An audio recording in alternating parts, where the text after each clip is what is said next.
El fútbol, muy a pesar de ser visto como un deporte relacionado con el festejo, sana competencia y muestra de increíbles proezas físicas por parte de sus jugadores, a lo largo del tiempo se ha visto manchado, su gran mayoría, cabe decirlo, por las acciones de algunos de sus hinchas o más ignorantes fanáticos.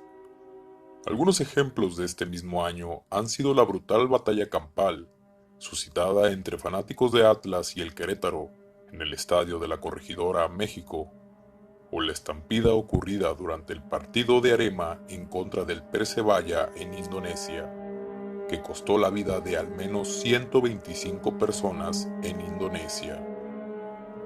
Sin embargo, para mí uno de los casos más brutales por las circunstancias, la víctima y lo violento del incidente se ha quedado en mi memoria. Antes de empezar, no olvides suscribirte a mi canal si gustas de estos casos.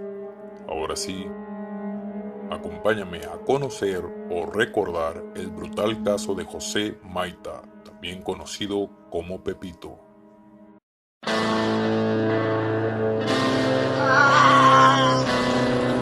Cemente.com. Ya, no puedo decir, déjale,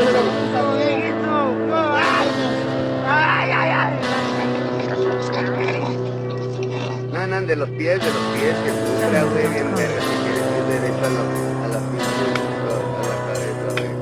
Que se vea ahí del puto, mira, Moreno, lo que te pasa, hijo de tu puta madre. Cemente.com.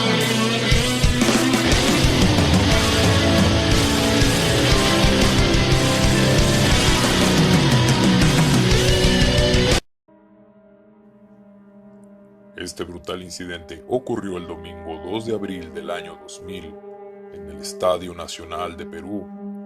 Se enfrentaban los equipos del Club Universitario de Deportes, amplio favorito, en contra de Unión Minas.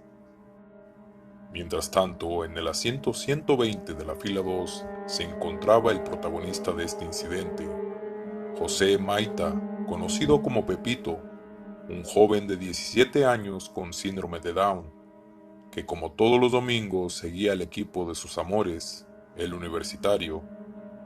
Pepito era muy querido por los trabajadores del estadio, que destacan que siempre fue un chico dulce y dispuesto a ayudar en lo que podía. Su madre, doña Magda Torres, encargada de limpieza y control de baños en el estadio, conocía a la perfección la pasión de su hijo por el deporte, por lo cual siempre lo acompañaba a mirar los partidos, encontrándose junto a él en el momento de la tragedia. Pepito tenía la intención de gritar y apoyar a su equipo a todo pulmón, cosa que logró muy rápido, ya que al minuto 12 de empezado el partido, el argentino Carlos Yaque marcaría el primer gol. Fue entonces que la mano del destino apuntaría a Pepito, ya que del otro lado del estadio, Sergio Encinas Medina encendería una bengala de alta peligrosidad, una de las denominadas Rocket, usadas normalmente para mandar señales en alta mar. El proyectil, que viajaba a 80 kilómetros por hora, se incrustó justamente en el ojo izquierdo de Pepito. Rápidamente, el grotesco incidente captó la atención de la cámara de Jorge Telo, quien era el encargado de las imágenes para TV en ese momento. Lo que captó llenaría de pesadillas a todos los involucrados por el resto de sus días. Doña Magda movía el inconsciente cuerpo de su hijo cual muñeco de trapo, mientras una columna de fuego y humo emanaba del ojo de su hijo, mientras parte del cráneo comenzaba a quemarse, y gran cantidad de sangre emanaba de la herida cubriendo el cuerpo de Pepito. Su madre solo gritaba «¡Ayuden a Miyoshi!». Fue cuando algunas personas se acercaron e intentaron ayudar. Algunos le lanzaron refresco intentando apagar el fuego, y otros lanzaban golpes con sus camisetas en busca de extinguir las llamas. Sin embargo, Pepito había muerto al instante.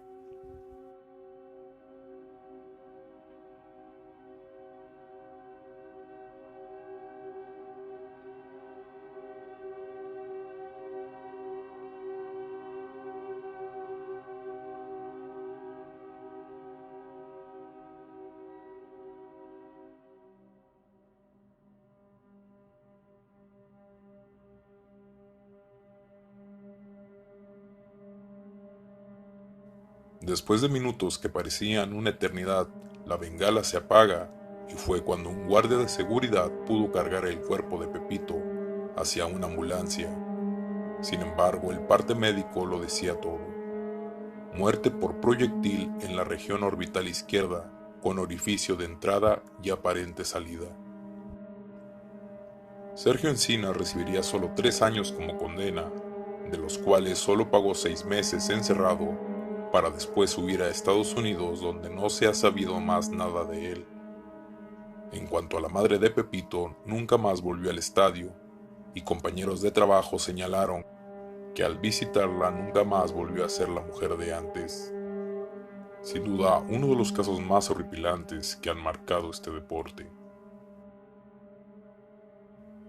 Eso sería todo, amigos. Espero les haya gustado el video. No olviden suscribirse al canal y dejar su me gusta, que en serio me ayuda mucho, junto a su comentario, para que esta comunidad vuelva a crecer. Si quieren saludos para el siguiente video, no olviden pedirlo en los comentarios.